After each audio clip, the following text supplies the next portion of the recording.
great damage dealers and monsters. Alongside a very balanced out faction, the Greenskins are able to dominate the battlefield in many ways. In this video, I'll show you every single unit before and after research, XP and Redline skills. I'll also go over the lords and heroes and their abilities in campaign. So, with the help of my friendly rogue idol here, let me show you what basically you're supposed to expect here. I'm gonna show you all the unit stats before and after Redline, Research and XP. So basically, Redline of course in red, Research stuff in blue, and XP, or what they gain from experience, in yellow. Now there's also a special for the Greenskins in green. And what you'll see there is actually what they can get from scrap. So basically remember that you can only choose one, so in this case it's either weapon strength or either the bonus versus infantry, so you cannot have both. So that's where you'll have to remember, you'll have to check, okay, one of these I'll be able to use and the other one I won't, okay? But for the most part, yes, whenever you see anything with several green stats there that are increased, just remember that it's regarding the scrap mechanic, and of course you can only use it for one or the other, or sometimes 1 out of 3 options. It really depends. Some specific lords have an additional one. I couldn't have all of that here or it will be a mess, but still you can get the idea. It can give you a little bit of more information. Oh, he lost his head. How nice. So, for the most part, the Greenskin army is composed of great damage-dealing infantry, good missiles and artillery, great monsters and single entities, good chariots. They do have cheap units in all categories, really, but they lack some anti-large halberd infantry unit, for instance, and their cavalry is average at best. That's the sort of idea. Overall, what they also have is a great emphasis on melee attack. They're very good at ensuring that they hit hard. They do dish out that damage so that they overcome the enemies, but they have overall low leadership. So they have to make sure that they get that damage going, otherwise they may run away. And in terms of mechanics, they do have the war mechanic. Basically, these are points generated for each entity engaged in melee. So everyone is fighting, everyone is doing their job, and when enough points are generated in this bar, you'll hear a sound saying "Wog," and you'll be able to do and click that wog. That will give you a massive battlefield wide buff of plus 25% to weapon damage and armor piercing weapon damage, and plus 24 to melee attack, as well as immunity to psychology. So therefore your units that are already engaged in melee will be able to dish out tremendous amounts of damage very fast. That's basically the main idea of this, but it works really well specifically with the whole army, as it is so focused in dishing out tremendous amounts of damage to the enemy rather than any defense or leadership. No, that's not their strength. Their strength is dishing out damage. Right, buddy? Yeah? Another head coming out? Yeah, of course. He's watching. He's on the lookout. He wants the wog. So beginning with the meanest and greenest of them all, Grimgor Ironhide. Well deserving that melee expert description that you see there. He has 120 armor but no shield, a massive melee attack, lower melee defense, so he's much better on the offense than in the defensive, and crazy good armor piercing weapon damage. He hits hard, he tanks pretty reasonably, has a great charge bonus, so ensure that you take advantage of it. Yeah, just ensure that you grab the enemy lords or enemy heroes and you send out Grimgor against them. He'll do short work of them. That's his main task on the battlefield. Of course he can support on the front line just by the sheer amount of damage that he does, but for the most part this is a lord that you want to go after the enemy lords. Now for Grimgor, he has the Your Next ability, reducing a lord or hero's unit speed by 45%, melee attack, melee defense, ensuring its demise. He also has the best of the best here, which is it allows him to gain melee defense and ward save if an enemy lord or hero is present. Then he also has frenzy in terms of abilities. You already know how it works, just basically good buffs whenever he is above the leadership, of course. Then he also gets 2 items which give him ability. So the Git Sneak gives him armor piercing weapon damage plus 50% and more melee attacks, so he will have no trouble hitting anyone. And then he also gets the Blood Forged armor, giving him 30 armor and causing an explosion that does not affect friendlies. This ability recharges when he is in melee. Next, we have Azag the Slaughter. So Azag is a spellcaster mostly with the Lore of Death, as you can see there. He has decent armor but no shield, good melee attack with poison damage but low melee defense, so he can take some damage very fast, so be wary of that. See, he still has good armor piercing weapon damage and decent charge bonus, so he's kind of a mixed bag, but just be sure you do not put him against any of the big melee lords, as he may fall, at least not without some support. So for his abilities in campaign, he does get regeneration, you know what it does. It does give you a weakness to fire damage, so be wary of that, especially with the new Chaos Dwarfs nearby him. He does have a heal per second, of course, very good. He also gets the Wind of Death, which is a major, from the Lore of Vampires, a major great damage dealing spell, a wind spell. So only gets 1 use, but it's really cool and very useful, of course. He also gets the Get On With It. I love the spelling of these. Plus 8 leadership to allies in range, always good, especially considering your weaknesses, you know, because the orcs do have low leadership. Then you have Azag's Odd Armor, giving allies in range more armor and melee defense, making them more tanky. And then Slaga's Slashes, giving allies in range melee attack and leadership. Do note that this is a passive ability, so it is always affecting allies in range. This little fella here, Skarsnik, the true warlord of 8 peaks. He's an interesting lord since he has armor-piercing weapon damage with the bonuses versus large, so he'll be decent against those enemy lords in mounts or heroes in mounts, except that he does not have a lot of armor, so be wary of that. He does have a decent melee attack with poison attacks as well, so that will debuff the enemy, and good melee defense as well. He also has a decent charge bonus, so make sure that you charge him to the enemy to get the most out of him. So he can also deploy in Vanguard, which is always nice. Yeah, definitely a very good character to have against the enemy lords. Just be wary against anyone that packs really a punch, because he doesn't survive for too long. So Skarsnik in campaign, he has the Tricksy Traps, basically an activated ability that gives allies speed, unspotable, and stalk. Very useful, actually. Now we do also have the Spite of the Bad Moon, an active ability in an area affects allies, base weapon damage, more armor piercing weapon damage as well, and bonuses versus large. The bonuses versus large is interesting. It won't be in effect against the dwarfs, of course, which is your initial contender, but of course against anyone else, any others will be important. And we also have the Fermented Fungi. This is a much better ability.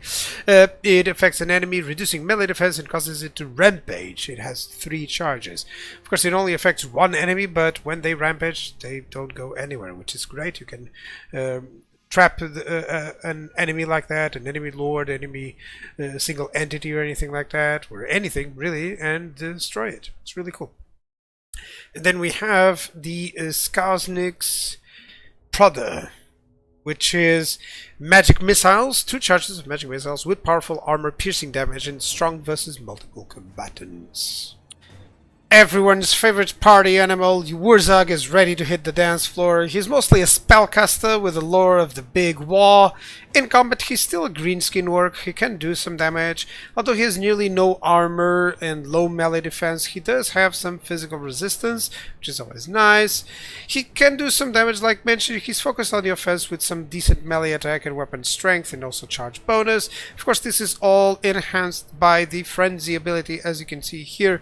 So yeah, for the most part, he can deal with enemy casters, maybe a few enemy heroes, but be careful when putting him to the front line. Better to use those spells and only engage to rout the enemy later on. So for Wurzag abilities, we have effigy of the Git, damage per second, and cannot move. That's the best part. To an enemy for 13 seconds. So if he cannot move, you can focus him down, you can kill him, and that's much better, much easier. Less one enemy to defeat in the army. So then we have Warpaint of Wurzag, giving physical resistance to all nearby allies. That's next. Good. Then we have Wurzag's Revenge. It gives enemies in range a 100% miscast chance. So he's really good at avoiding enemies with magic. That's basically their downfall if they're having to fight him. Then he also gets the bound spell Vindictive Glare, which is a magic spell that's good. Basically it's a magic missile. It gives some ranged opportunities. It has good range, 250, causes magical damage, and it's strong versus single combatants or large combatants. So yeah, that's great. Then we also have the Squiggly Beast, which gives plus 60% power recharge, so he's never going to run out of mana really. Well, he does, but yeah, still, it's much better. And then we have the Bonewood Staff, which when he's casting, he will give allies in range charge bonus and melee attack, and the range is indefinite, so whenever he's casting, everyone in your army gets further charge bonus and melee attack, which is great. Now to one of the sexiest lords, Grom the Punch. He's permanently mounted on his chariot. He can't move alone on his steps, so yeah, he has to be on the chariot. It does have good armor, decent speed, of course, decent melee attack and melee defense for a chariot unit, of course. You know, these could be higher, but of course he's on the chariot, so that's kind of how it works. His weapon strength is decent, not a lot of armor piercing weapon damage, but bonuses versus infantry, so his role is already set up. Especially with that charge bonus, you already know what to do. He can jump to the front line, well, not really jump, but you get the idea. And he'll do the damage to the enemy. Watch out for enemy anti-large and enemy heroes or lords that can overcome him. To help him out, he does have regeneration. So, in essence, a good frontline melee lord really would just be watching out against those heavier lords.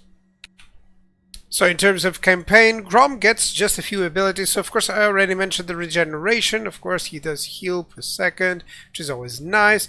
Then he can get the Lucky Banner, which is an augment that gives him a whopping 40% ward save and more melee attack.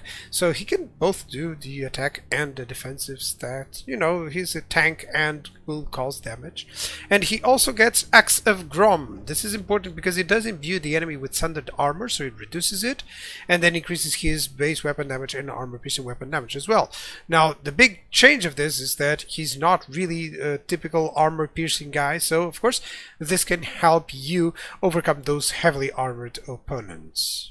The Goblin Great Shaman, a spellcaster lord with the lore of the small wog, fairly weak in combat, so keep him away, out of harm's way until you can give him a mount at least. For the most part, his job is already set out for him. Just keep on the background, casts the spells, ensure that the enemy gets the full impact of those spells, and that's about it. Don't engage him against any lord or hero, as he'll crumble very fast.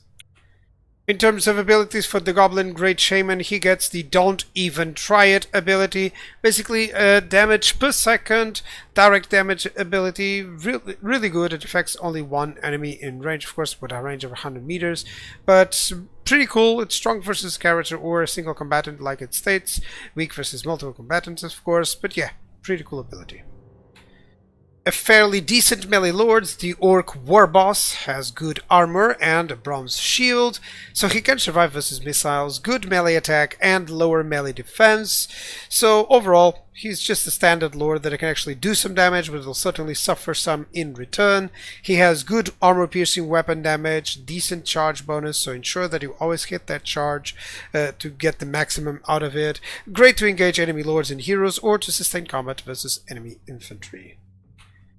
The Night Goblin Warboss, a sneaky lord for sure. He does have Vanguard and Stalk, which helps either sneaking around and doing damage when needed, or at least for him to survive. He does not have a lot of armor, but does carry a bronze shield, so that helps. And he causes poison damage. He does have better melee defense than attack, and good weapon strength, although not just some armor piercing. It's not majorly armor piercing. Overall, a good choice, especially if you're planning to bring some goblins in your army, but don't expect him to, take out Archeon or anyone like that. He's best used as, a sneaky stabber, as the name implies. He's a good night goblin, and that's about it. That's where you're going to use him for.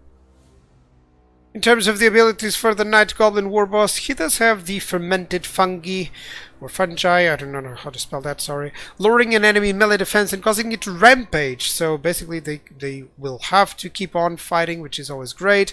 For 70 seconds, it's a great ability. It allows you to focus on that target with 3 charges, so he can do it 3 times. It's really cool. And then he has the Boss's Loons, which is a Vortex ability that causes a lot of armor-piercing weapon damage. Really cool abilities here. Another caster is the Orc Shaman, this time for the lore of the Big War. Better than other casters in combat, but definitely not someone that you should send out to the front lines. She plays precisely in the same way, staying out of combat, ensuring that your army gets the support from its spells. That's his main purpose, so be wary of getting him into prolonged combat for sure. And with a lot of armor and actually silver shield, so he's really good at soaking up all enemy missiles, here comes the Black Orc Big Boss. A great hero to push against any single entity or infantry. He has great melee attack and melee defense values, as well as weapon strength, which shamefully it's not armor piercing, even though he has an axe that would probably carve most armor, but still, that's how it works. Still, he's a good bodyguard actually, and very good support hero, as you'll see. So in terms of the Black Orc Big Boss abilities, he does have the Rebel Rouse. It gives an immunity to psychology to allies in range. He also gets Heroic Killing Blow, which is typically how it works. Gives 50% base weapon damage and 50% armor piercing weapon damage for 25 seconds. Perfect to finish off enemy lords or heroes, of course. Then he can also get the Deadly Onslaught, which gives charge bonus and even more weapon damage. That's a choice, by the way, but still quite a decent set of abilities that he can get. The Giant River Troll Hag is a caster with the lore of death. She has decent stats, at least for a caster, including armor-piercing weapon damage, and she's quite fast too. So not a lot of armor or defensive stats really, so she should still be kept away from combat, unless it is against a very weak enemy overall. So for her abilities in campaign, she does have the Swamp Breath. It's a magic missile, not a lot of range, still some cooldown, but it does have a good armor piercing explosive damage specifically. So yeah, strong versus a single unit, just typical magic missile stuff. Then she also has regeneration, so you already know how it works. Basically, it will replenish her health points in detriment of giving her some weakness to fire damage. Then she also has an overwhelming odor, which means that enemies attacking her will be affected by this area hex, melee attack -6, and then in addition to all of that, she also has the ability Mither, or Mither, I don't know, Mither, I guess. So reducing speed and charge speed very tremendously, actually. -60% is really cool. Always helpful to, to pinpoint those targets, to ensure that they die before causing too much damage, those high value targets. So duration 15 seconds is also helpful, and it's 3 charges. So yeah, that's the sort of abilities that you can get with the Giant River Troll Hag.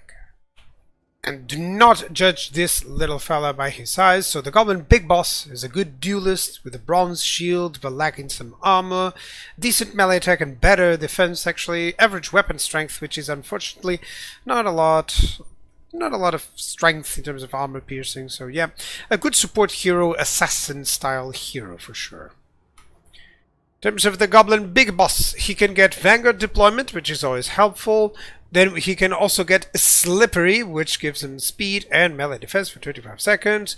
And he can also get They Need Stabbing, which is a hex of reducing armor and melee defense of a lord or hero. It's really great to ensure that, you know, a lord or hero goes down very easily. So a very effective assassin style hero here.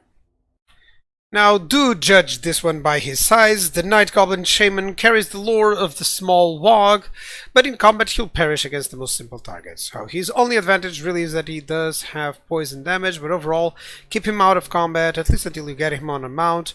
He should definitely avoid anything, any type of combat. He's there just to dish out the spells to ensure that your army benefits from them, and that's about it. For the Night Goblin Shaman, only one ability really, the Madcap Mushrooms. It decreases the cooldowns for 30 seconds, but increases the miscast chance of 25%. So very cool. It will allow you to cast most spells really fast, but of course with that downside. Be careful. For your first unit, the Goblins. They are shielded. They do have a bronze shield, not a lot of armor, but at least they can survive some missiles. They don't have too much melee attack, a slightly better melee defense, and, you know, kind of very average weapon strength.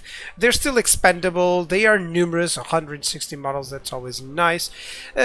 Basically, for the first few turns, all that you want for these guys is to secure maybe the flanks for some lower quality infantry or lower quality cavalry, of course. Maybe benefit from their shields against any missile units. Now, in the late game, or the more the game progresses, they do become more like a tier 2 holding infantry, perhaps, but nothing that will cause too much damage. You can even give them with the scrap mechanic either armor or armor-piercing weapon damage, as you can see there.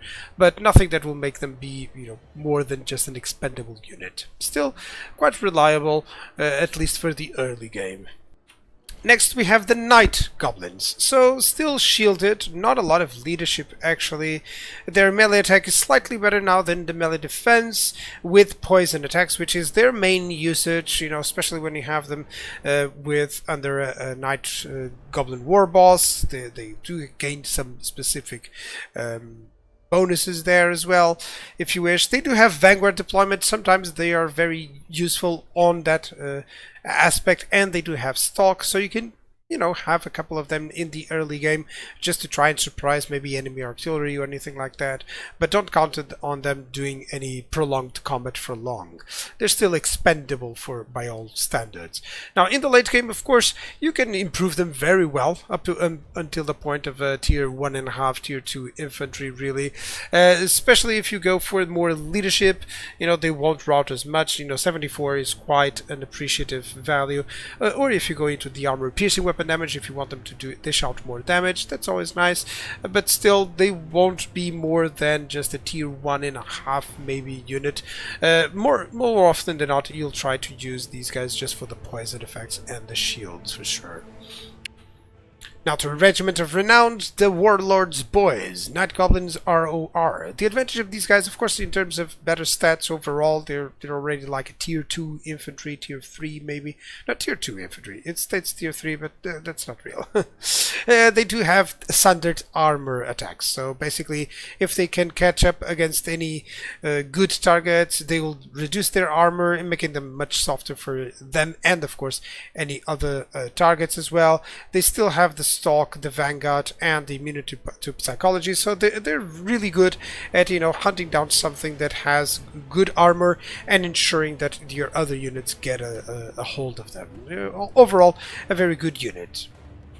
Now to a more staple front line, the Orc Boys, still shielded, a little bit more armor than the previous one, so 30 armor, still respectable. Some fairly decent melee attack for the early game, really.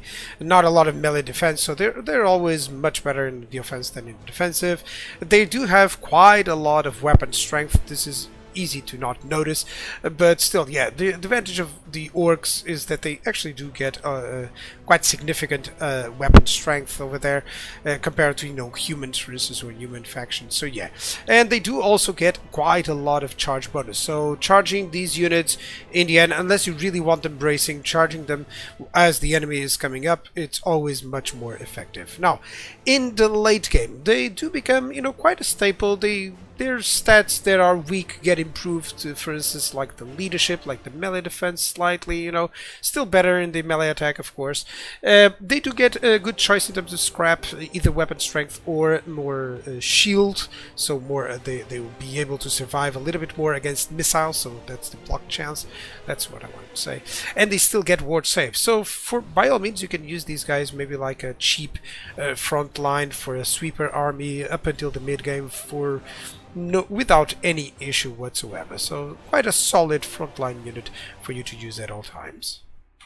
Now to one of the favorite units of many people, these nasty skulkers, the sneaky infantry. I like how they have their own type of unit. So, sneaky, why? Because they do have Vanguard and they do have Stalk. Now, all not goblins kind of have this, but they also have this ability, which is when they are engaged in melee, it's enabled if in melee, of course, and gives them a lot of armor-piercing weapon damage and more melee attacks. So they're very good at dishing out damage. Of course, they're weak, but they're very good at dishing out damage. Then they have the second ability, which is the smoke bomb. This is mainly their idea. So they can do a lot of damage alone on their own, of course, but they can also reduce the speed and charge speed of anyone. So the effect range is only 35 meters, so you kind of have to be very close. So be wary of that, but it does affect all enemies in range. So if you get these guys surrounded and manage to do that, everyone else will be you know, much slower, and you can take some tactical advantage of that. Now, in terms of stats, just very quickly, they do have better melee attack than melee defense. So of course they're very weak. They don't have a shield, don't have a lot of armor. All their purpose is to it's a glass cannon. It's the purpose is to get there and do a lot of damage, because they do cause armor piercing. So against the dwarves, for instance, against those armor targets, you always are really well bringing in a couple of these nasty skulkers. Now, up until the late game, they actually become much better units overall, especially in terms of the melee attack and even melee defense. They become quite reputable, but still on that idea of the ambushers. So, by all means, a couple of these guys just to, you know, give the enemy a nasty surprise once they close up, and suddenly they get slowed down and they have to contend with a unit that actually can dish out damage. Yeah, that's the sort of idea for these guys.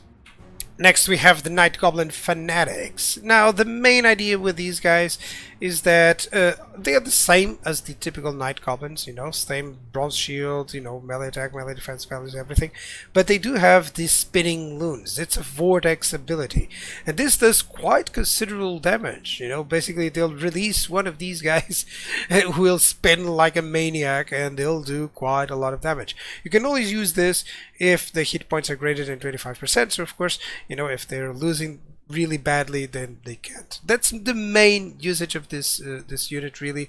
Even into the late game, they don't become anything else but a tier 2 unit, maybe. There are some circumstances where you can use these guys, especially under specific legendary lords, like Skarsnik, of course, or some specific circumstances. So these are all the stats that you can get, you know, just with Research Redline and XP, of course. So add to that all the stats that you can get from a Goblin War Boss, for instance, or something like that. So yeah, that they will become a little bit more into a solid front line, of course, you can, if you wish, with those guys. But still rather useful, at least for that vortex. You know, a couple of them in some armies will do a nasty surprise to enemies. And then a Regiment of Renown, the 8-Peak Loonies, Night Goblins Fanatics ROR. They do have poison attacks like the other ones, you know, better stats overall. The advantage is that they are unbreakable. So this specifically is very good to make usage of the Loons of 8 Peaks, you know, the Vortex ability. It's very similar, it does a ton of damage. So that's the main idea behind having some of these fanatics. Just always remember that if you bring a whole front line of these guys and you plan on using those vortex units, then it's really difficult, because of course they are at all times you're gonna need a lot of micro, which is a bit of a problem. But yeah, that's the main usage of these guys, and especially the 8-Peak Loonies, because they are unbreakable. You can use them very well, very well. A good addition to any army, of course. Now, to a rather different unit, the Savage Orcs. These guys are really, like it says over there, a damage dealer. So they don't have any armor, they have very low melee defense, they excel at melee attack and weapon strength, of course, which is quite a significantly armor piercing there still, because they do have the Frenzy ability. And instead of the armor, they do get a physical resistance of 25%. Now, this gets increased later on. There's some combinations, especially with Wurzag, of course, but there's always other combinations that you can use that will make them much better fighters overall, always in the emphasis of getting a little bit more of that resistance. They do get, you know, the 25% physical resistance. They also get some ward save, which is always nice. You can give them with the scrap mechanic and bonuses versus large, even though I'll probably take the leadership just to ensure that these guys won't rout as much. And they still get, you know, 22 armor. That's decent. It's kind of almost reaching the level of Orc Boys, you know. So yeah. They'll still become quite a tier 2 infantry, but of course there's better options overall. This is just in case you will need some cheaper options in the late game. Now to a rather more staple unit that we'll always use in the late game, the Orc Biggins. They're a very big damage dealer. They do have a bonuses versus large, so their intended ideas is to use these guys against cavalry, against any large monsters or entities, of course, but they'll do quite significantly well against even other infantry units. Now, in particular, a lot of melee attack, not a lot of melee defense, and not a lot of armor, really average armor. They do have substantial hit points there. So for the most part, these guys are meant to charge anti-enemies when they're very close, so that you can get the benefit of that charge bonus, and of course inflict damage to the enemy rather than, you know, trying to survive them or outlast. That specifically becomes the idea here in the late game, especially with the scrap upgrades. You can get more armor for them, but they already will get 72 otherwise, so I'll probably always go with the weapon strength because they get ridiculously well, you know, 64. It's always a good weapon strength for any infantry unit. They still have some ward save, so by all means these guys will definitely be a good addition, if not to the front line, to the flanks, to, you know, deflect enemy cavalry, of course, that they may wish to come against them, because they'll do quite significantly a lot of damage to them. Unless they're really heavy cavalry, they'll beat them up really well. Then we also have the Savage Orc Biggins. So the same idea, they're just Biggins without armor, but with physical resistance and frenzy. So they do cause a little bit more damage. They have better melee attack, lower melee defense even. Of course, no armor, so they're very vulnerable to missiles in general, but they still have that bonuses versus large.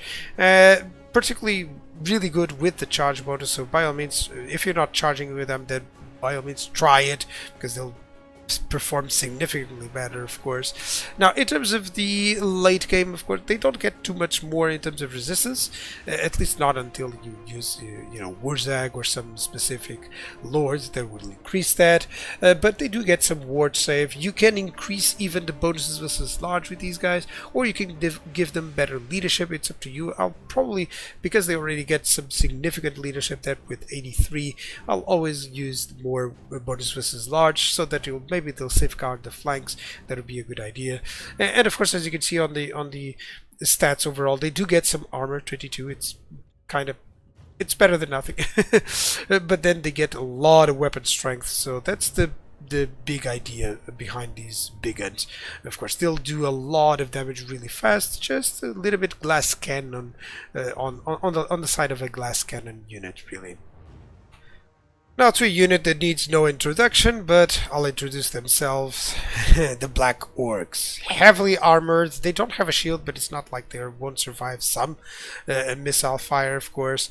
Not a lot in terms of leadership, actually, though, but still quite significant. Where they excel is their melee attack and the weapon strength, which is heavily armor piercing. So overall, these are the guys that you will send against any elite troops. They'll dish out tremendous amounts of damage really fast, especially once there's a log. You can imagine how much damage their output they're going to be having. Always make them charge, because they always benefit a lot from that charge bonus. It's really cool. And they also are immune to psychology, which is good. They're immune to fear and terror. Now, in the late game, of course, you're going to field up a lot of these units. They're probably your a highest tier unit that you're going to be using, and they can still have, in terms of scrap, either bonuses versus infantry or bonus versus large. So you'll be having that opportunity to have units that maybe some black orcs that will have bonuses versus large, and together with black orcs that will have bonuses versus infantry, and you'll use one in the flanks or the other one in the front line. Yeah, they do get much better stats overall, especially getting even more armor. Improving that melee defense, which is kind of like their weakness. They still get a little bit of ward save, and all of that builds up into getting a lot of damage output from these guys into the enemy front line. So if you need a frontline unit, by all means, of course, you're never wrong with Black Orcs. Now to Regiment of Renown unit, the Crimson Killers. Basically, same as the Black Orcs, but, you know, very good stats, especially because of they are ranked up. Look at the melee attack 50, it's crazy good. Their weapon strength, it's still armor piercing, but now it has bonuses versus infantry. They're still very good if you charge them in. These are the guys that you'll send out against anyone, really. Doesn't matter the target, they'll do a good job. But in specifically, do note that they have the arm to the teeth. This is supposed to be giving them splash attacks, so every attack of them will hit several units. I'm unsure if this is still working, but by all means, that's something that you can check in regards to the closest patch. Still, regardless, you can use these guys against anyone, really. One of the best ROR units in the game for sure. Goblin Archers, a very weak archer unit really by anyone's standards. They don't have a lot of range and not a lot of missile strength, and appalling armor piercing missile damage, only 1. So for the most part, these are the guys that you're going to use in the early game to pepper the enemy down with missiles, soaking them up a little bit, while your big units go into melee, you know, against an already slightly depleted enemy. Now, don't count missile units. You know, even these lower quality missile units, they can do out a lot of damage, especially for instance into the mid to late game. If you can give them the scrap upgrade to give them even +4 armor piercing missile damage, it's for 100%, but you know, for 100% of 1. So they can dish out a lot of good damage, especially into the backs or the flanks of enemy units. You know, using crossfire with these guys, it's always very effective, so that it negates any shields, for instance, that sort of idea. They do get better combat stats overall, but it's not like they will become, you know, any frontline soon. For the most part, all that you need to use these guys is to ensure that you get some form of missile fire into early to mid game. And of course, it's always nice that you can, you know, mitigate some of the weaknesses with research, with scrap mechanics, and with the Redline skills as well. Now, a much better missile unit, the Night Goblin Archers. Still not a lot of range and not a lot of missile strength. The advantage is that they do cause poison. So, of course, just that factor is already enough for many matchups to ensure that, you know, very specific enemy units that are dangerous, you know, get lowered stats. That's always good. The advantage of these guys is that they're also Vanguard deployed and Stalk. So you can give out some nasty surprises, you know, put them on the flanks, put them in front. They're quite fast as well, so they can dish out some damage and then fall back if against, you know, slower opponents. Do count on that poison, also reducing the enemy speed as well a little bit, so that's always nice. They do have a poison melee attack, but by all means always keep them away from any melee attacks, because they'll die very, very fast, very quickly. Now, in the late game, their main advantage is precisely the fact that they can still dish out quite some damage and do that poison, to imbue that poison into the enemies. They get better melee stats as well, but never put them in melee. It's mostly there to ensure that they can survive a little bit better, not to make them, you know, better fighters or frontline by any means. You do get an advantage here, is that you can choose to give them a little bit more range. 138. That's always better than, of course, the 115. It's still much better for their accuracy as well. So yeah, that's always good. Or you can choose to give them less reload speed. So in essence, the same thing. they're gonna shoot faster into the enemy, or you know, dish out a little bit more damage before they close up. And to a regiment of renown, the Rusty Errors. Now these guys, they have quite a nice advantage over anyone else.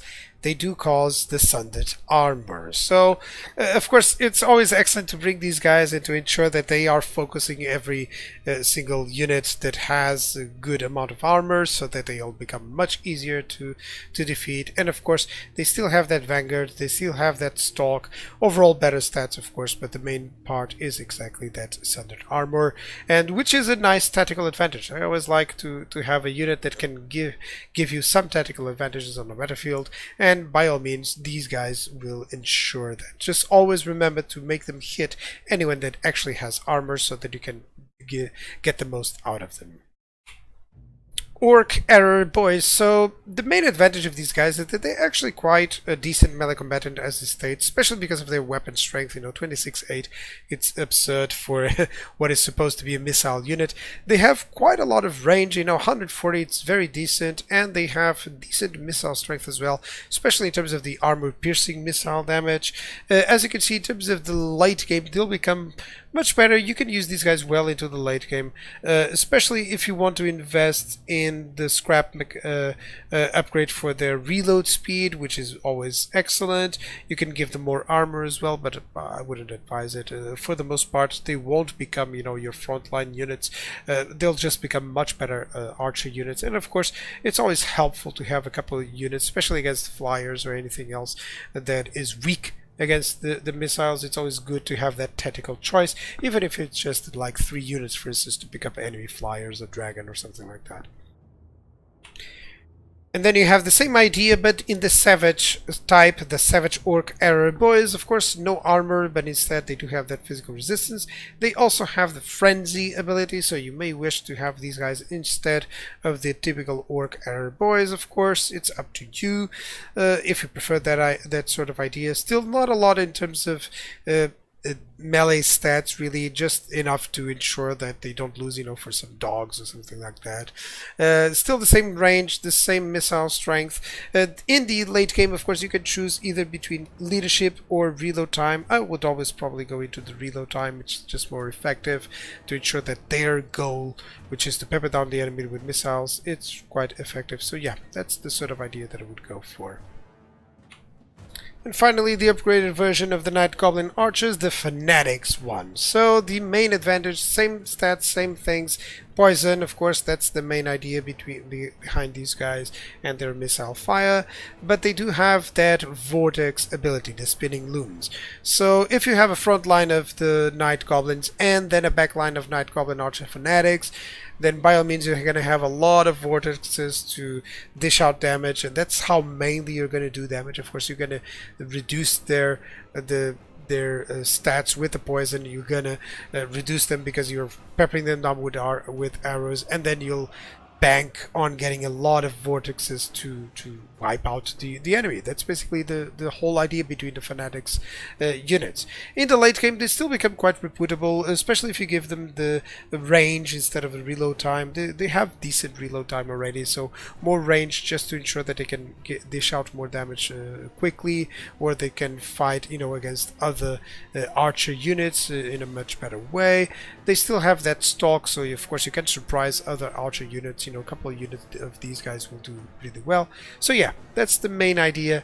That poison, the Vanguard, the stalk, and the vortex, that's the whole idea of these guys. Just don't put them in melee. At least not in prolonged melee for sure. So in terms of a first cavalry unit, the Goblin Wolf Rider is very fast, basically very light cavalry. The main purpose is to go after enemy artillery, maybe some of their ranged units, if they are weak missile units. So for certain, that's their main goal all throughout the game. They do have Vanguard deployment, they are expendable, so that's mainly their usage. You know, a light cavalry, very fast unit. Now they do get slightly better with upgrades, of course. With the scrap mechanic, you can get even more armor or even more speed. That's my recommendation. Or the bonuses versus infantry, if you'd like them to run down instead of enemy artillery, enemy missile infantry, for instance, that would work. So precisely that's the main idea. They do get some physical resistance as well. Overall better stats, but nothing that will make them more than just a shock cavalry, really light cavalry to get rid of enemy artillery or missiles. That's always their idea overall. They do have a bronze shield, so still they survive some missile attacks, but nothing really too fancy in terms of prolonged melee combat. And now to a regiment of renown, the Moon Howlers. The main difference, it's the same unit basically than the typical Goblin Wolf Riders, but they do have the fear. They cause fear. So in essence, they'll be much better at doing their intended work, which is to go after enemy artillery or enemy backlines or chasing after enemies. And with that fear, of course, reducing the enemy leadership. That's always nice.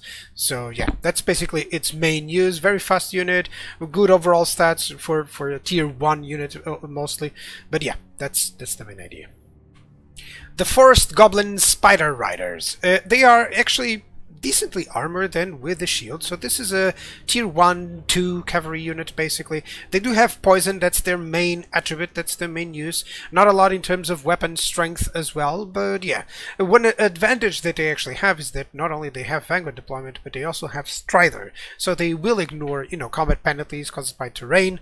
One clarification that CA has made is that Strider actually negates as well charging uphill, for instance. Any bonus that is given by upper terrain, for instance, it's ignored, which is actually excellent. So it gives you a unit that can perform in any circumstance, really quite advantageously. Now, same use as the Goblin Riders or Wolf Riders, really just to pursue and harass, that sort of idea. In the late game you may be able to use these guys in a different role, just a more melee role because of that poison, but still of course you have better options. The main sort of idea is that you can increase their speed, for instance, or give them some bonuses versus infantry with the scrap mechanic. So yeah, you have some options, and there are some spider based builds that you may use. But overall, still a tier 2 unit or something to, harass and wreck the back line of the enemy. Now to the Night Goblin Squig Hoppers, one of many one's favorites. So they do have Vanguard deployment, let's start with that, and they are immune to psychology, so no fear, no terror will affect them, which is always nice. They have poison attacks, they don't have a lot of armor or shield.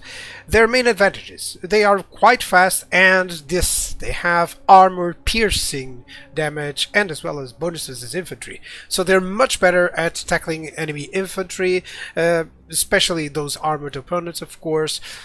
It's always useful, especially in the early to mid game. In the late game, as you can see, after all the stats, you can get them quite considerably good, especially with the charge bonus if you choose to go for that, or you can put them give them more armor to make them survive longer in battle. For the most part, their speed, they're always really fast, so I would go probably with the charge bonus and just make them quite a nice shock cavalry indeed, especially because they do have that poison, they do have that anti-armor. So yeah, that's the main idea. Of course, you will have better options overall, but if you would like to use these guys with some goblin-based armies, by all means, they'll be very good. And now to a Regiment of Renown, Durkit Squigs, Night Goblin Squig Hoppers, Regiment of Renown. So, in addition to being yellow, which is kind of nice, it's kind of a cool color to have there. So, of course, they have better stats because they have more XP, but the main advantage here is that they do have a missile resistance. So, they are much better at what I would say their intended role would be in this case, which is to pursue and harass enemy archers. And in this case, the best part of this unit is because, of course, they have armor piercing. It doesn't matter if the enemy is armored, if the archers are armored, like the dwarf archers, for instance. So it doesn't really matter because they'll chew through them, and that's their main idea. Oh, he's scratching his head right there. I didn't know they do that. So yeah, that's mainly their usage. Always a good unit to have in any army, especially to harass the enemy, to go to their backlines and to surround. That's always a good idea. Now a more staple cavalry unit, the Orc Boar Boys. They are classed as a shock cavalry. They don't have a lot of speed, but they do have decent charge bonus. But still, it's underwhelming compared to other cavalry units in the game, of course. But for the Greenskins, that's what you have. They still have a bronze shield, some armor. The advantage, of course, is that they do cause armor-piercing damage. Not a lot in terms of melee attack and melee defense, so you should definitely charge them to ensure that they get, you get the most out of this unit. Otherwise, it may fall flat against more advanced troops. Now, even in the late game, you do have some choices in terms of the scrap mechanic. So either more speed, or either more armor, or more weapon strength. I would probably go with weapon strength just to ensure that they can cause a little bit more damage. Speed is kind of, they already get a little bit, so they become much faster. 85, it's quite a decent number already. So yeah, for the most part, they do get some ward save, which is always nice. They get overall better stats, but just lacking still in the melee attack and melee defense. So it won't ever be a kind of like a staple. You should seek out different ones if you want an elite sort of cavalry for your units, but it's good up until the mid game, especially if you give them some more advantages with the scrap mechanic. Yeah, it always works out well. Orc Boar Chariots. So the first chariot unit, it's an armor-piercing anti-infantry unit. They do have relatively decent stats, actually.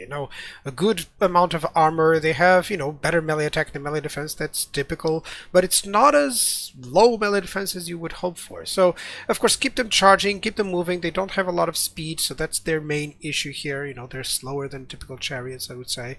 In the late game, you can give them quite some advantages, especially either with the charge or with the physical resistance. And if you add that physical resistance from the scrap mechanic and the ward save, plus the additional armor, then the additional speed and more melee defense and attack, they become quite a melee chariot of sorts. So don't overlook these guys, because especially it is difficult to find the chariot unit that has high melee defense values. And then with the warg mechanic, if you time it well, these guys will do a lot of damage, of course. It does suck a little bit that they don't have lots of weapon damage, of course. At least it's armor piercing, and they do have some bonus versus infantry, so just be wary of fighting any anti-large targets. Of course, they'll be overwhelmed by those. Now to a true glass cannon sort of shock cavalry, the Savage Orc Boar Boys. Now they do have Frenzy, which is why you're seeing their stats increase there. They'd have a 25% physical resistance. It's good, because if they didn't, then it would be poor with all the reduced armor, no shield, very low melee defense. So overall, what you're aiming with these guys is to charge them on the back of the enemy. Certainly that will cause the most damage. They do have armor piercing weapon strength, which is always cool. In the late game, they do become quite significantly better, especially the weapon strength, if you give them that weapon strength. But of course, still lower stats overall. They'll never be a melee cavalry for sure. So always invest on getting their their charge bonus, fighting on the rear of enemies. That's the sort of purpose for these guys. Of course, you're most likely going to upgrade to other units, but at least until the mid game, you can dish out some heavy damage with these guys. Now to your more elite cavalry, if we can call it that, the Orc Boar Boy Biggins. Try saying that 3 times fast. Now, they're armor-piercing and they're anti-large, which makes them quite a good choice for any flanking unit, Just don't count on them fighting against demigryphs anytime soon, or stuff like that, or blood knights. They're not. They do have poor melee attack and poor melee defense values overall. They have decent armor, decent speed for what they should do. They should always charge and get that charge bonus, because they terribly need it. In the late game, however, with some of the advantages that you get, they'll become much better at their job, but still always a shock cavalry. That's the main idea here. They don't get anything really from melee attack, or not a lot in terms of melee defense. They get a little bit better, but overall, the main purpose of any cavalry unit with the Greenskins is their shock value. Try to surround the enemy with several of them, or try to get on their flanks or their rear. That's the main purpose overall, and that's also what I wanted to showcase with this video. So how they change and how they can be or not effective in different roles. Now for Regiment of Renown, the Broken Tusks Mob. Orc Boar Boy Biggins, still ROR. So, main idea about these guys is that, of course, they'd have much better stats overall because they did increase their XP to the top. Still an anti-large, still an armor-piercing unit. The main difference of these guys is just that they do cause encourage, which don't neglect it, because actually the leadership of the Greenskins is always one of their issues. Typically they have lower than others, so having a unit that actually is giving encourage, especially in the cavalry department, for instance, you know, following alongside other Orc Boy Biggins, that's difficult. And yeah, that's always a nice idea, and it's one of those stats that you kind of overlook, and then suddenly it's the one that made all the difference. So yeah, still not a demigryph killer by any means. They'll just fight against comparable, let's call it a medium cavalry. You know, it's anti-large, that's their main purpose. They do have armor piercing, so for the most part you can use these guys against, you know, lower quality infantry, armored infantry for sure, just nothing that will hit greatly against them like an anti-large infantry or something. Okay, so overall a good unit for your rosters, that's for sure. And on to the final cavalry unit, the Savage Orc Boar Boy Biggins. That's a tongue twister right there. So, similar to other Savage Orcs, they relinquish a little bit of that armor and melee defense to get the physical resistance. They also have Frenzy, that's why they have the immune to psychology there, and also improved stats over on the board. So, what is the main deal here? They get much better melee attack, lower melee defense, and, you know, typically better weapon strength because they do have that frenzy and some more charge bonus.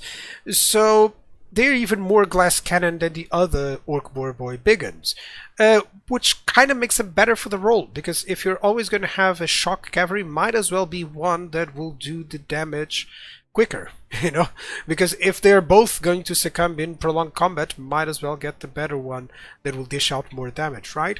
So that may seem the main idea. Just be wary if you're fighting enemies that will have good access to magic attacks, because of course that physical resistance goes denied. So yeah, that's mainly the consideration that you must have if you're going against anyone that has prominent magical attacks, like Zinj, for instance. Just don't take the savage ones, unless you're fighting with Wurzag, of course, but that's a different theme altogether. But for the most part, that's what they are. Shock cavalry, anti-large, good armor piercing, put them in the flanks, charge the enemy's rear and flank for sure, avoid prolonged combats, and yeah, you know, they should be doing fine for you. Now to the first missile cavalry, the Goblin Wolf Rider Archers. Very fast, weak against armor, as it says there, everything is here actually. I cannot define it better. They don't have a lot of range, but of course they do fire whilst moving, so that's good. They do have Vanguard deployment, so you're starting to see how you can use these guys. Their missile strength is not very appropriate, of course, they don't get a lot of it, so don't count on them doing too much damage. Focus the right targets and they'll do some of the damage that you need, especially, you know, on the backs of enemies. That's their sort of purpose. You know, maybe going and harass enemy artillery, enemy missile units. Of course, just be wary that they don't have a shield contrary to their other counterparts. So, you know, enemy missile units are very good against them as well. In the late game, they get much better in terms of their speed, in terms of their stats. Even you can give them even more armor or more speed. I would probably go with more speed instead of reload speed, for instance, which they can also get with the scrap mechanic. Remember that green value is the scrap mechanic. You can only choose one. You cannot give all of those. Even if they would have all of those, it wouldn't matter. They wouldn't still be a prominent late game unit for sure. Their main purpose, of course, is to harass. That's the sort of idea. They do get a little bit slightly better range and more missile strength, but it's not enough to change them from their vastly role, which is, you know, harass enemy backlines and just being a nuisance because the enemy cannot catch up to them. That's the sort of idea. Now to a Regiment of Renown, Mogrub's Mangi Marauders. They're armor-piercing missiles, so things change with these guys. Now they're much better to harass enemy backlines for sure, but they can also, you know, if they get on the backs of armored opponents, they'll do short work of them, especially with those missiles. So that's the sort of idea with these guys. Of course, better melee stats, but don't get them in prolonged melee. They won't survive it. Main differences that they still have the firewalls moving. They also have an immunity to psychology, which also also really great, you know, to ensure that, you know, enemy you're going to the back lines. That's where the monsters typically are. That's where the lords with terror, the heroes with the lore or with fear are. So it's great that they are immune, so that they can still dish out their damage and do their bidding, which is, of course, to harass. That's the sort of the whole idea with these guys. Now to the Forest Goblin Spider Rider Archers. So a variation basically of the typical Forest Goblin Spider Riders.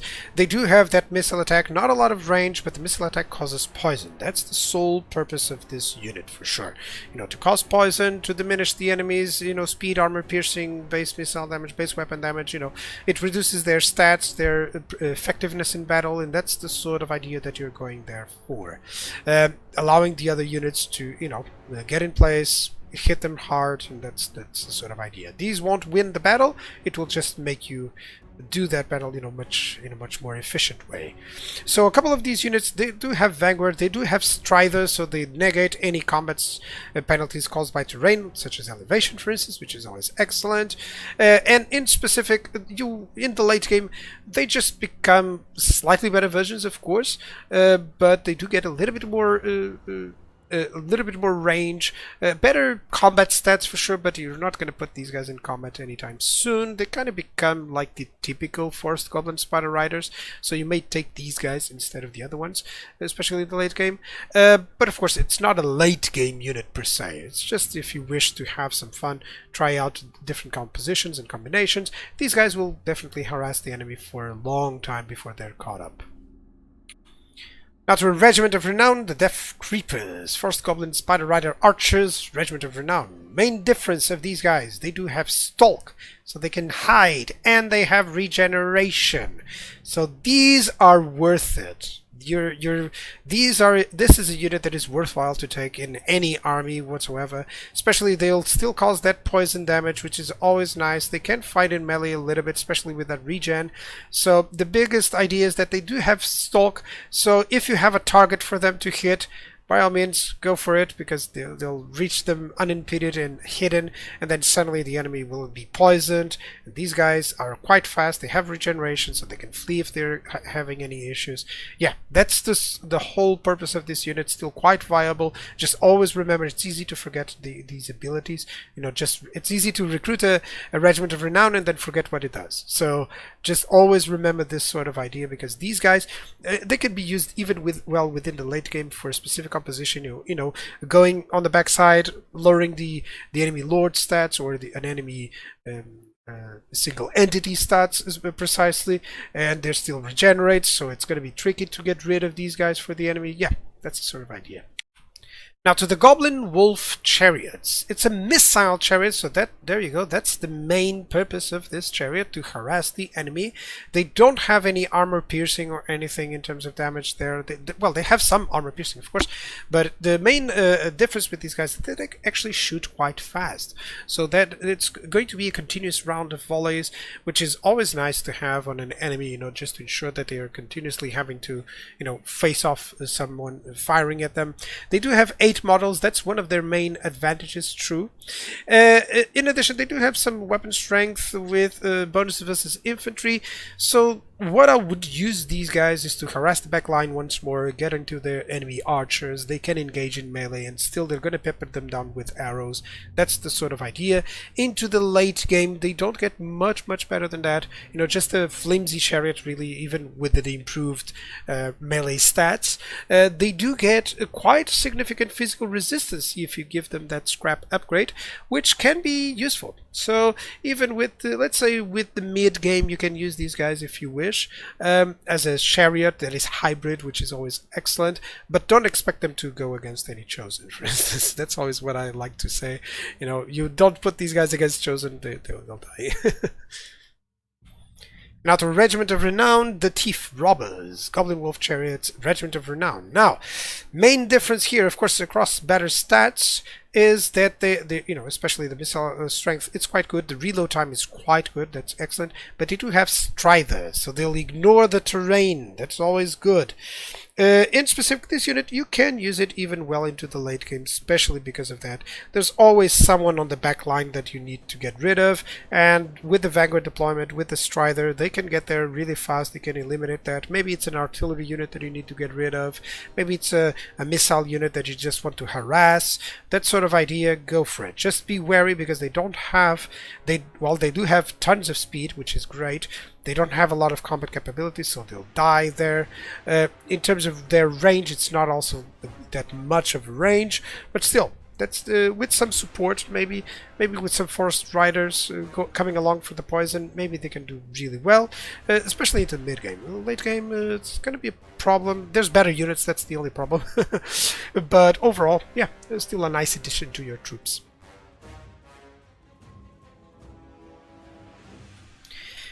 So for the first monster we have the Squig Herds. Basically the same thing as the Squigs, but without their their goblin on top of them. They're armor-piercing anti-infantry. They're quite the damage dealer. That's their focus. Always a glass cannon here.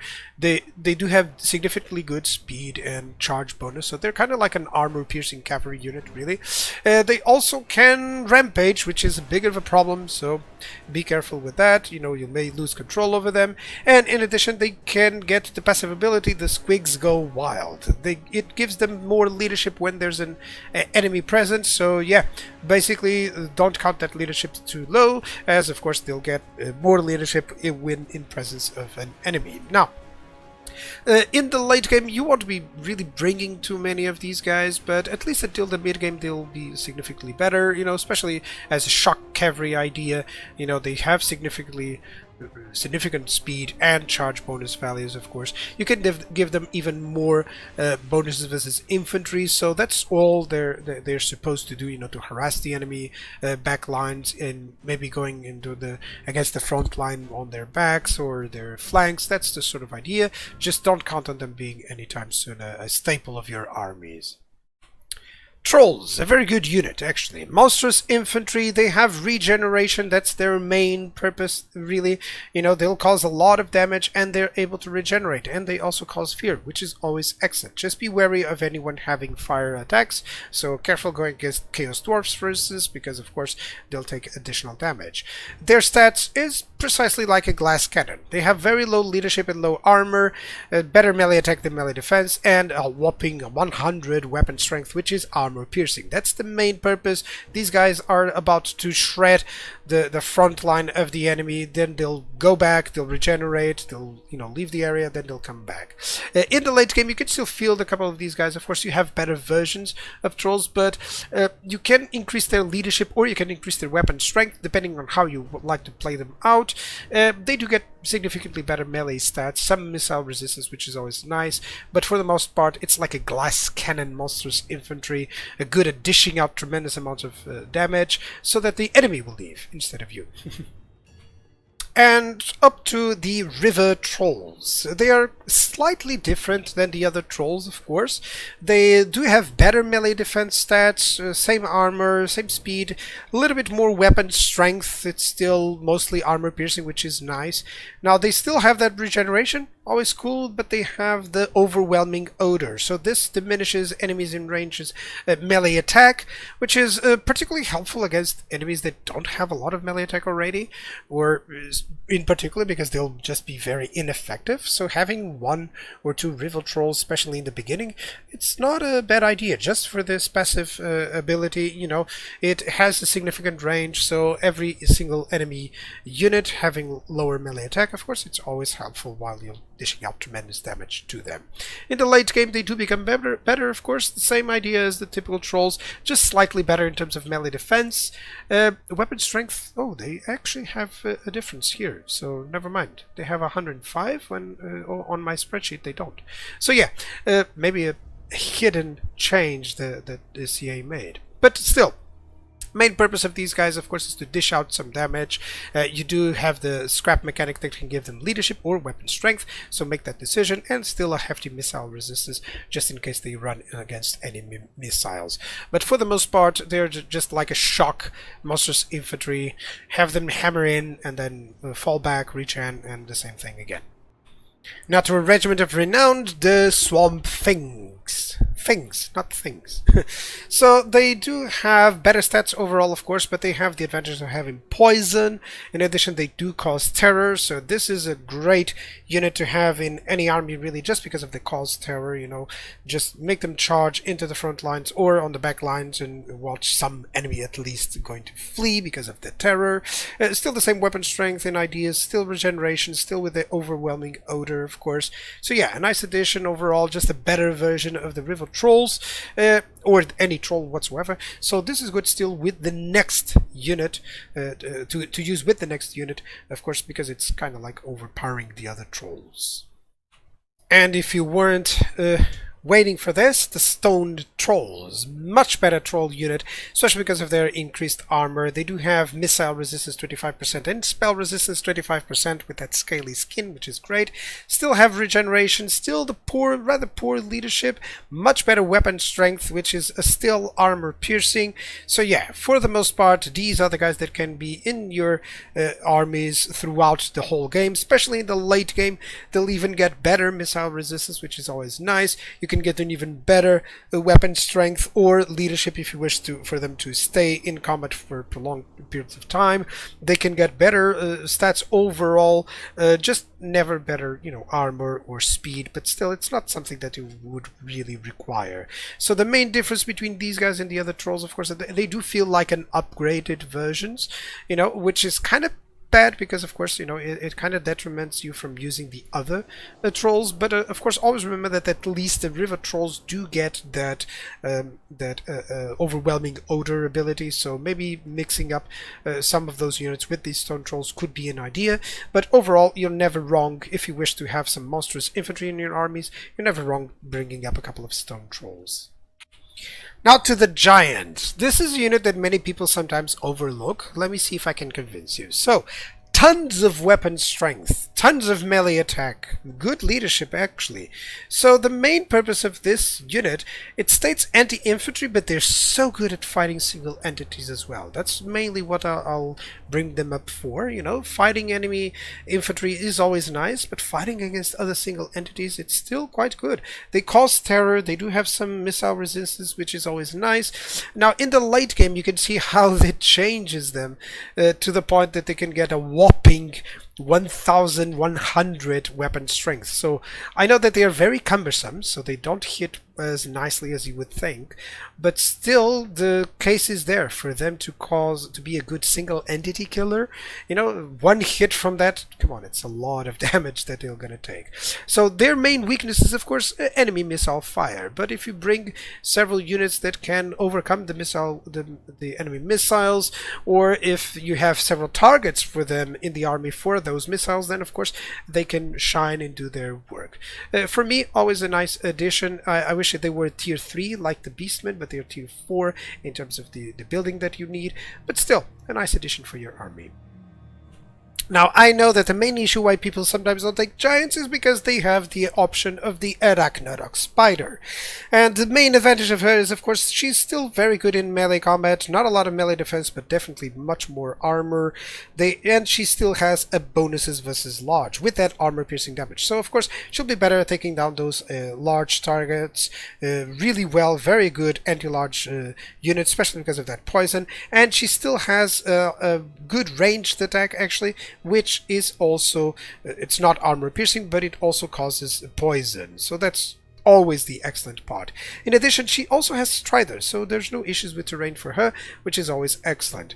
Now in the late game, of course, just bring up a couple of these units, especially to get rid of other single entities, enemy cavalry, lords and mounts. That's the main purpose why I'll bring them, of course. And you can give them either more charge or you can give them more melee defense, which is something they lack, which I totally recommend, because, you know, with that melee defense, then they become really powerful in combat. And this is the main idea why people don't bring the giant, of course, because they do have kind of like a better option. Still, it's not as much in terms of impactful in terms of their weapon strength, you know, giving like a good hit with weapon strength, but by all means, you're never wrong bringing just some spiders along your trolls, for instance, and stuff. Now to a Regiment of Renown, the Arachnarok Queen. Basically the same Arachnarok Spider idea, still the same purpose, a little bit better stats because of course she has some more XP. Main difference is that she has the maternal instinct. No, she's a mommy. So she can summon units of spider hatchlings. They're good at defending the summoner. Basically these are actually, you have 5 charges, so basically the main idea is that you can use these guys to interrupt enemy charges, to, you know, surround a specific enemy so that they don't run away from the Arachnarok Queen here. So yeah, it gives her a lot of versatility, and it's always excellent to have this unit in an army. I always prefer to have these specific RORs in not a legendary lord. Why? Because typically the legendary lord can cause an influence in the army himself or herself, and the Arachnarok Spider Queen here, then you can use her in a standardized army really and let her shine. So that's the main purpose why I'll bring that up. So yeah, definitely a great anti-large option for you for the late game, especially with that summon ability. Really good. Now to the Rogue Idol. This is a monster. It's anti-infantry, armor piercing. Note that forget too much a little bit about that weapon strength because he's rather cumbersome. So it's going to take him a while to get and nail those hits. He doesn't have a lot of melee defense, but he has a whopping 150 armor. So good luck getting rid of him, especially with 16,000 hit points. This guy is a massive tank. That's the sort of idea. He is unbreakable as well. That's the sort of idea that you can get with him. Now he gives allies leadership buffs, which is always excellent, and then he has this rubble and ruin bombardment ability. So when he's losing the hit points, basically he'll lose the rocks, and then he'll bombard the enemies in the area because the rocks will fall. Same things, he'll have 3 stages until he actually dies, basically.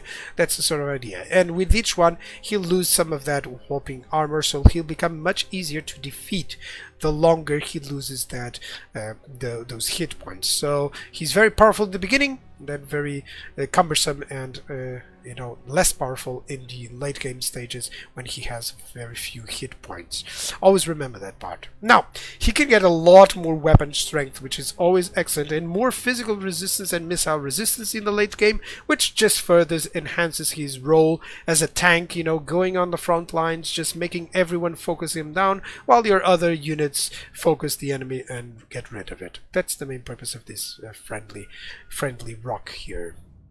Now to a rather interesting Regiment of Renown. Let me toggle the fire at will away because he's hitting the Lord and bringing him here. So the main idea is that he, as you've seen, he has range. So once more an ROR unit that I would recommend to use on a different army other than the one with the Legendary Lord, just because with that ability, the Specialist Artillery ability, he can do a lot of damage from afar. It's still armor piercing, he can hit really well, and then he still behaves like a rogue idol. Still, you know, he has the same abilities, same melee attack, same everything, same weapon strength. I was pointing at this ability, which is the rock bottom. He can cause damage to himself to replenish his own ammunition. So that may be an idea for you if you want to use him more as the ranged character, by all means. And yeah, that's always a great addition for your armies. I'll always recommend to using him with a different lord than your legendary lord, but by all means you can put them on your main army for sure if you wish. But yeah, definitely a great addition, great ROR unit. Now to the Snotling Pump Wagons. They're armor piercing and anti-infantry. They don't have a lot of damage overall. Very poor melee attack and melee defense, so these guys are quite the glass cannon chariot really. They do have a pump harder lads ability, so when they are charging they actually have more speed, more charge bonus and more charge speeds, which is excellent. It will allow them to do exactly what they're meant for.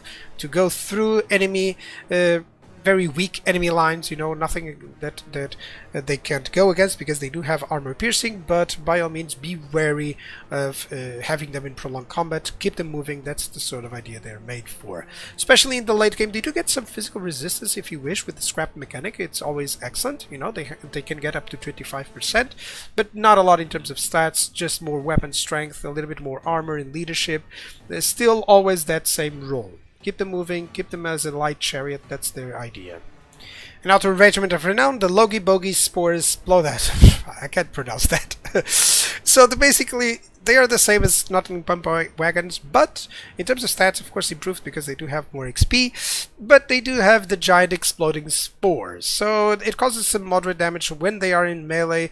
They'll cause that explosive damage, which is really nice. You know, they'll just shoot mushrooms out the air. That's basically it.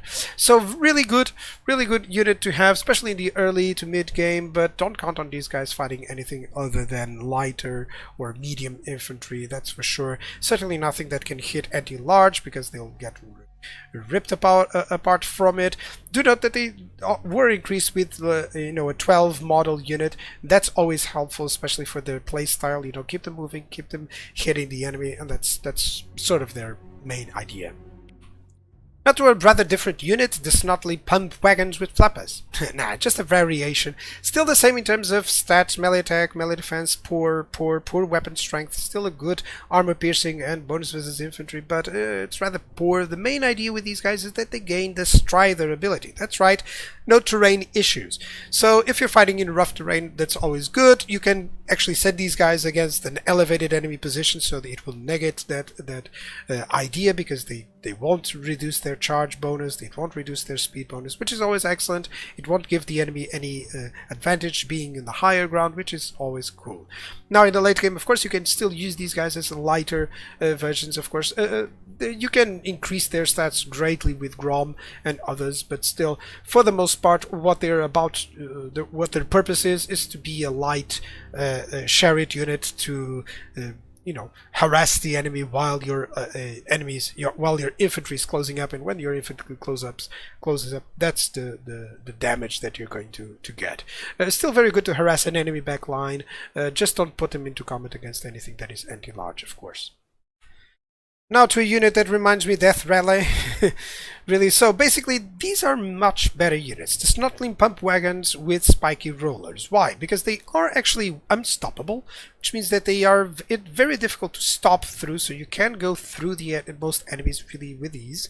And they also cause a sundering armor. So there's several tactics that you can use with this, because you can hit, they're 12 models, you can hit tons of enemy units with that if you spread them out. Well, tons, maybe 2 or 3 units maybe.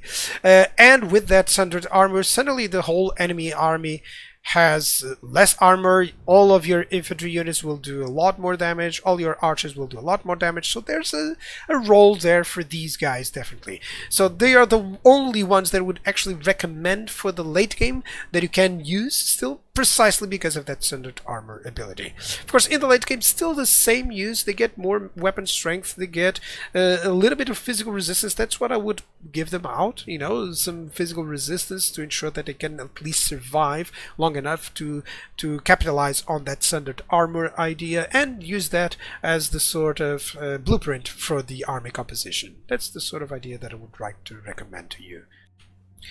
Now to the artillery unit, the Goblin Rock Lobbers. Now the main difference with these guys is that they actually have quite good range for an artillery unit, and hefty missile strength with armor piercing missiles. So it's always good, just as any artillery unit. You're not supposed to put them in combat anytime soon. They're really slow as well, so make sure that you deploy them where they can start doing some damage.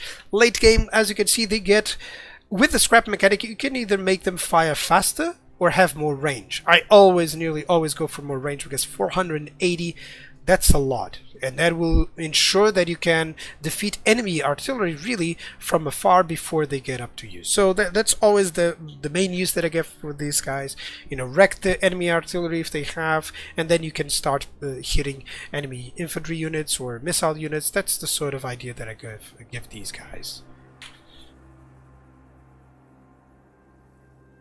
And now for the last Regiment of Renown unit, the Hammer of Gork, Goblin Rock Lobbers. They do have the Great Green Wallop, which basically is this ability. it causes blinded, which is amazing. Melee defense, melee attack, nearly everything is around melee defense and melee attack, and that accuracy as well. So these units are really great to hit, for instance, enemy artillery, to ensure that they don't have the accuracy necessary, or they're very good at hitting enemy infantry units to ensure that they are very easy to destroy by your own units, especially with that melee attack, ensuring that your units survive the longest to dish out even more damage. Yeah, a great addition to any army, especially with that ability. Just ensure that you capitalize on it. You know, try to move it around as it is applied, change targets so that you can, you know, benefit from that blinded in many different enemy units.